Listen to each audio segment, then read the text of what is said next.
Cool. Hi everyone, this is Scott Dudley from Funnel Fella Radio, and today my special guest is Bryce Vance from Funnel Driven. He's from Boise, Idaho, not far actually from the ClickFunnels office, which is quite interesting. So you ready to rock and roll, Bryce? I'm ready to go. Let's do this. All right, awesome. All right, so let's go right back to the beginning and start off with your background and how you first got into marketing and funnels in particular. Well, it's funny that we always start these with kind of a look back to memory lane, right? And marketing and advertising and funnels and like the digital ecosphere, while it's like what I eat, breathe, and bleed, wasn't always the case. I mean, I studied advertising and marketing as a minor in college. But when I started college, I was a music major. Like I was the dude that was playing guitar in the music hall as a degree path because for some reason I wanted to be poor. I hated money back then. I don't know what was going on. And so I quickly learned that was not going to get me the lifestyle that I wanted for my family and for me. And it wouldn't let me give back and take care of others. And it really didn't serve kind of what I was looking to do. And then started getting into business, I think I did international business macroeconomics with a minor in marketing and advertising. And then as a college student and before being a college student, I was a prolific fuck up. I had done every dumb thing you can possibly think of, been in more injuries and hell, probably drunken fights over in that time of my life than was ever necessary. And then I kind of just went job to job. I did everything from I sold jewels to as a jewelry consultant to I was a lube tech to I did customer service over the phone to I did computer tech support to hardware development to my first job was a lifeguard. And I kind of just went through everything except fast food. I've worked everywhere except fast food. Yeah, I was going to say that. Yeah, you've done everything. Yeah. And like, in sales, I always performed really well in sales. And on tech, my father was a computer tech for like 40 years. So I've always been like in that space, right? And I watched my father open a few companies throughout that and kind of got that entrepreneurial bug, I guess you could say. So I knew I didn't want to work for somebody forever. Yeah. Plus, let's be honest here. I don't do well with a boss. I don't like being told what to do by somebody else. I just don't. And so I was always trying to kind of figure that out. And then was top performer in a few sales gigs, top performer at AT&T, top performer at Verizon, went through a couple sales gigs, in and out, was never really happy. And then I was like, all right, I'm going to start my first company. Started my first company in 2013, I want to say, 2013. And was it the right choice? Was it the right business to get into? Was it ultimately the right decision? Who's to say? I don't regret it. Everything that I've gone through, the good, bad, the ugly, the indifference, helped me get to where I am and put me on the path of where I found out who I was. I found out what my why is. I found out my mission, found out really why I'm here on earth. Yep. And that's to help people thrive, not just survive, help them be consistent about it. But it was that time in my life was kind of a disaster, to be honest. And I was piss poor broke. Okay. Like I started my first company, no money. Yep. And bootstrapped it. And I needed marketing, advertising, websites, social media, online presence. I needed lead gen.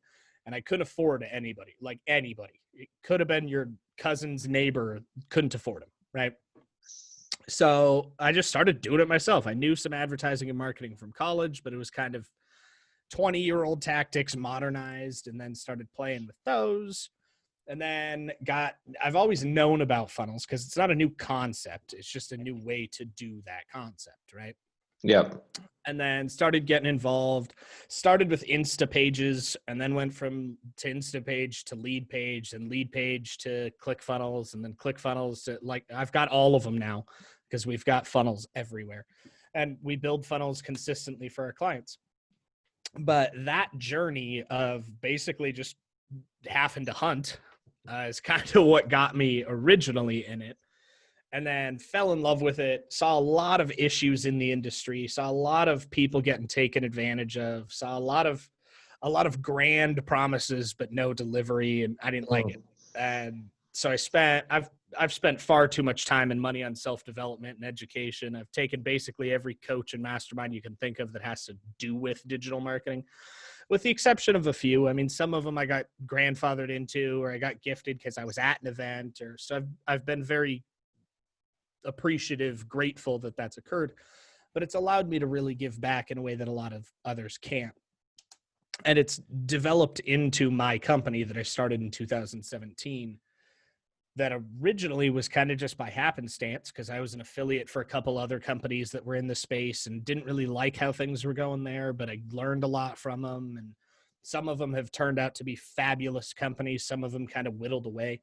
And that all kind of built me where I'm at now. All right, excellent. So if we sort of fast forward now to the present and the agency that you're running at the moment, Funnel Driven. So tell me a little bit about that, and also sort of what type of clients you're working with.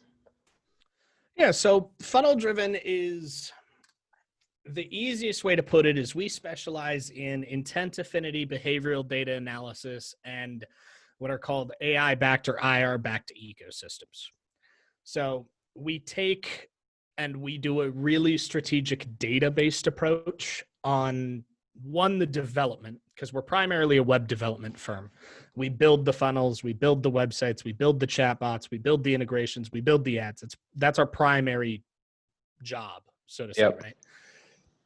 Our secondary job, and in total, I think we've got like 27 services, but they all fall into the suit of helping a customer grow their market share, grow their footprint, get a return on investment, get a return on their ad spend, and really just, once again, help people thrive, not just survive.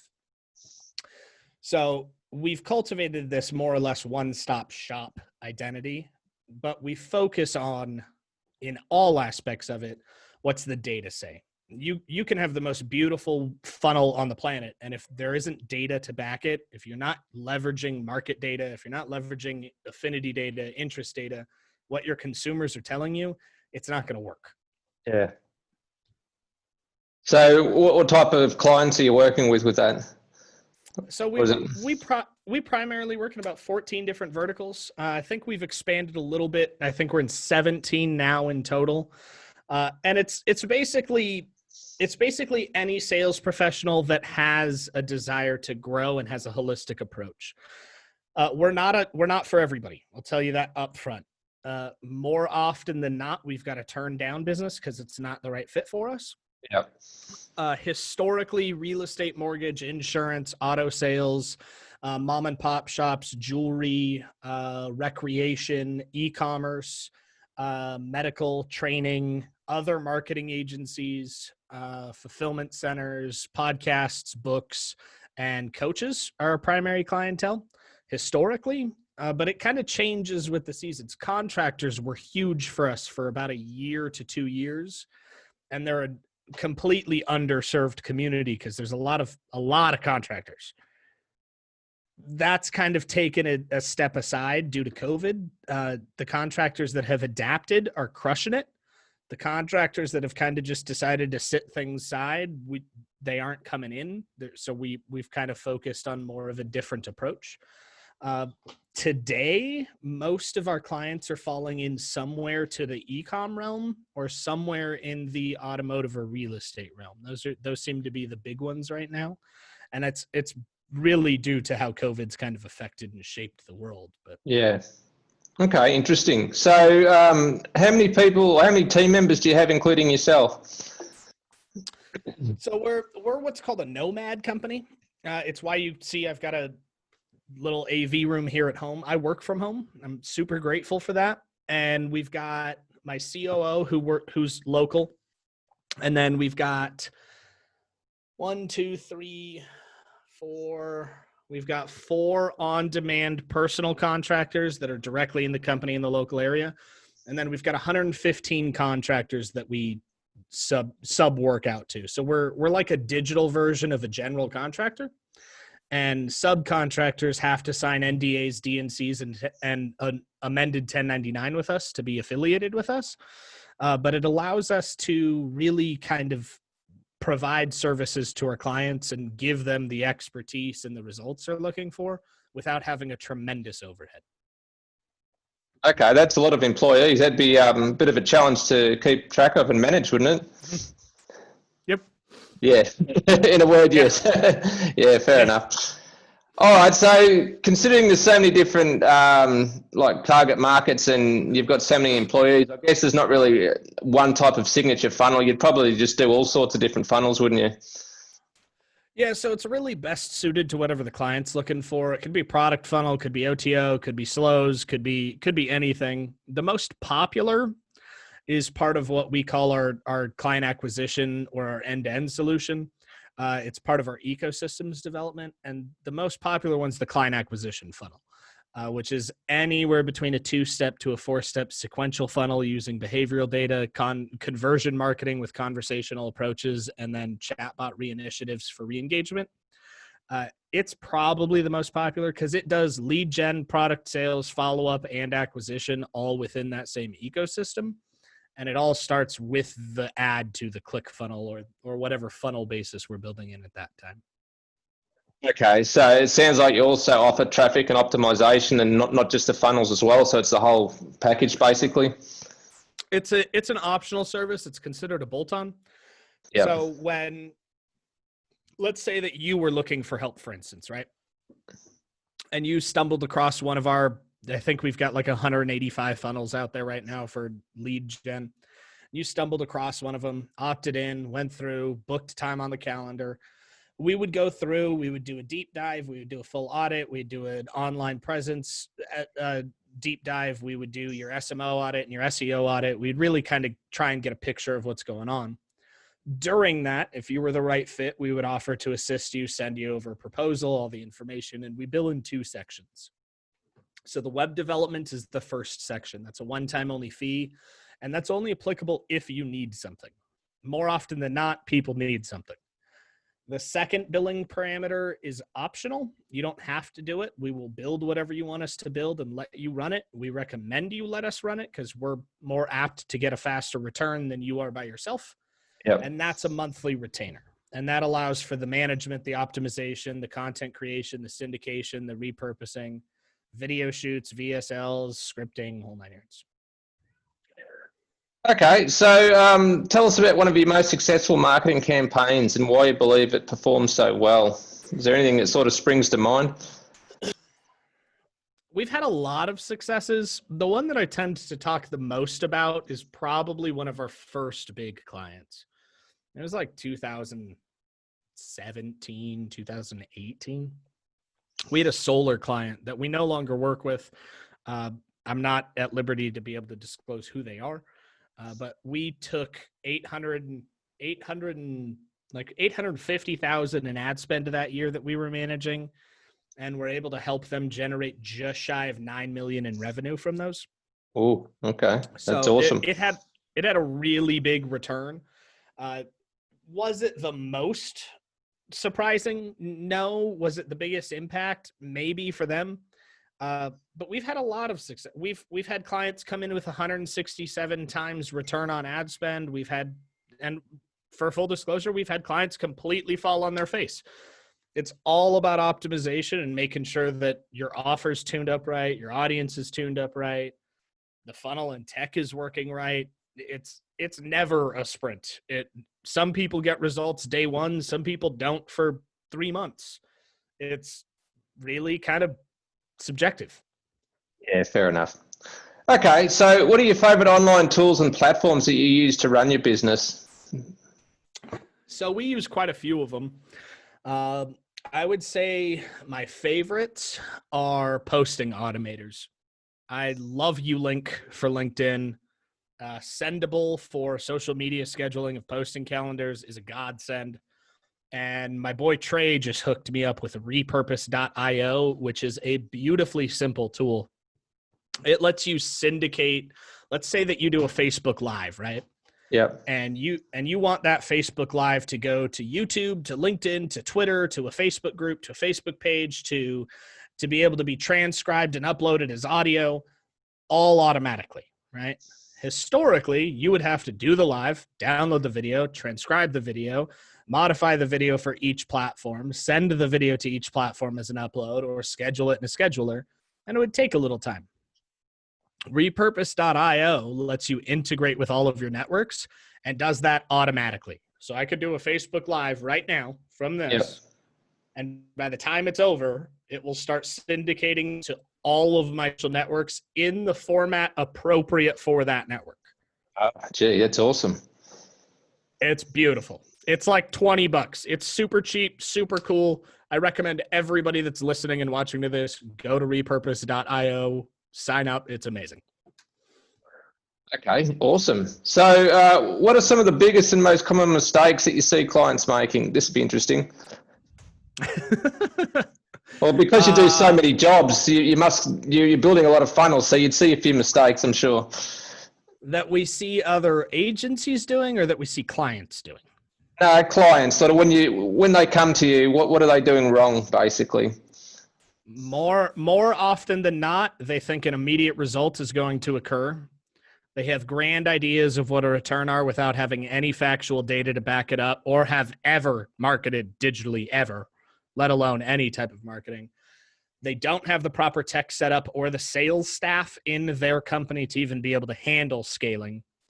And they have almost no online presence. I'd say 6 out of 10 people we talk to, their online presence looks like a 4-year-old made it on a Tuesday. Yeah, I suppose they're managing those customer expectations. That's always important to nip that in the bud in the beginning too, isn't it? Oh, it's so important because like you and me and I assume a lot of the people watching this know that optimization takes time, influence takes time, becoming that trusted, known, like, and trusted character takes time.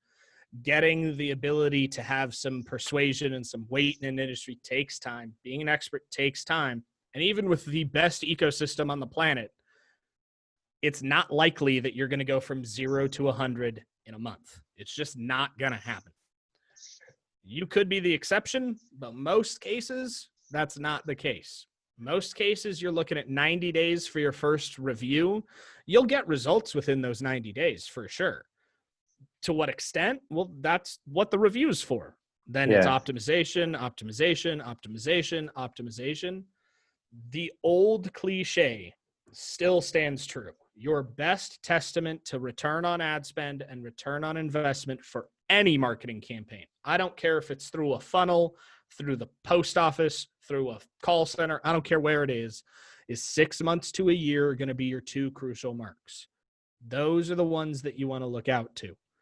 Because you may not be profitable for 30, 60, 90 days, but 120 days in and you've made 17 times your investment, you're profitable again.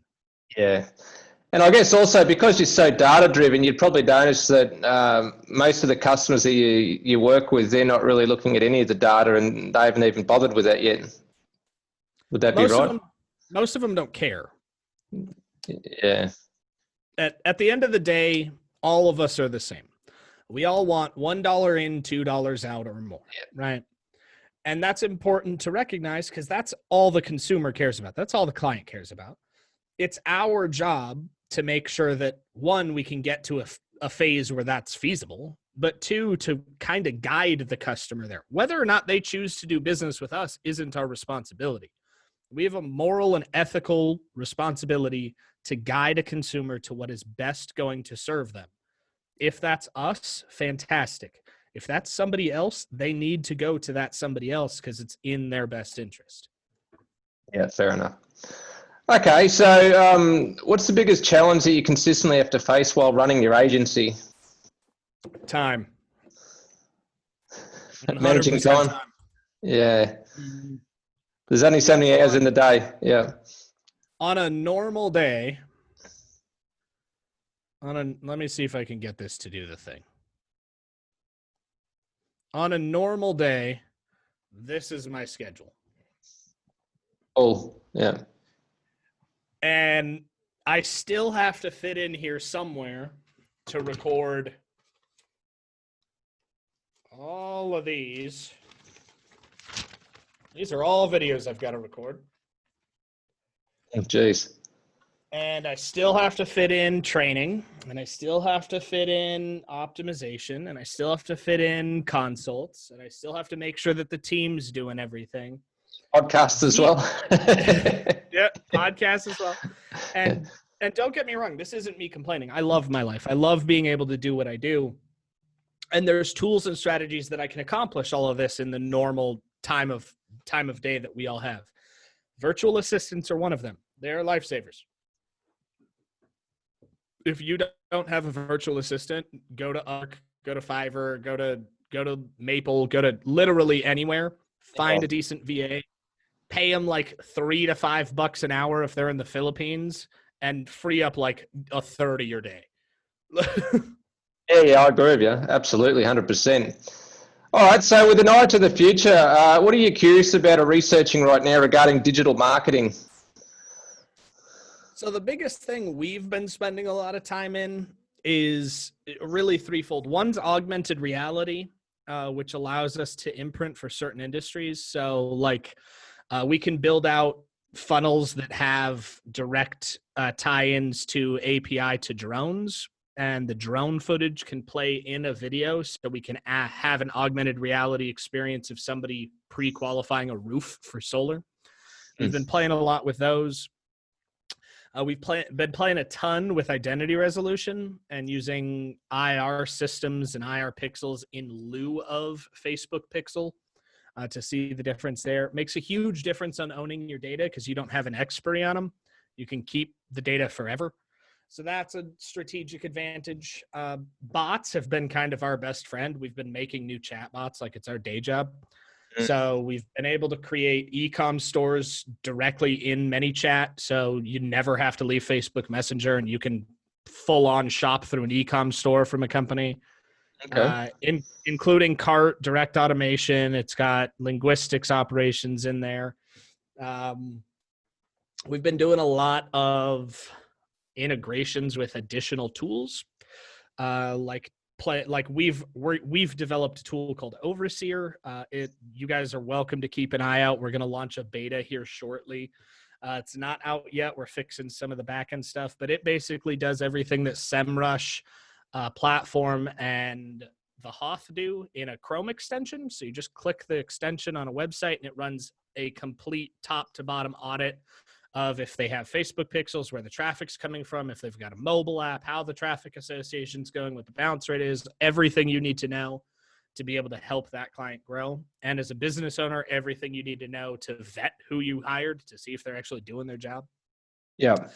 So we've been playing with that a lot. But I think the biggest thing is we've had this we've hit this fulcrum, right? Where previously it was relationships, and then it was automation, and the IVR came out, and like everything was an IVR, and then it was funnels because it was a little bit of both, the digital funnel to be specific. Yeah. And now it's kind of mixed all of those. I think it was, who was it? I don't think it was Forbes. It might have been Business Insider. Somebody did an article last year that said that by 2022, 89% of all conversations that occur online are going to be with a robot. 72% of all conversations on a phone will be with a robot, and almost 95% of all shopping will be done through some kind of AI. Oh, okay. Which are fabulous stats for what we do, but it got me thinking, like, why? Because everybody wants conversational marketing. Everybody wants to feel like they're appreciated. As a consumer, we want direct contact when we need direct contact. And then we started looking into bots more and more, and we found out that even something as simple as ManyChat, you can build in a small amount of machine learning that'll let it dictate, hey, this person wants to talk to a human, and I get a ping on my cell phone that I can send to whoever I need anywhere in the world, and they can be live customer service from a robot without having to deal with the IVR of the phone tree that's just a disaster to listen to when you're on the phone for 40 minutes. We can do it in Messenger, and subscribers can subscribe to channels they like, and streaming services and services like Twitch or YouTube Live, where it's all entertainment, it's all engaging. You're just there with the clients, and vice versa.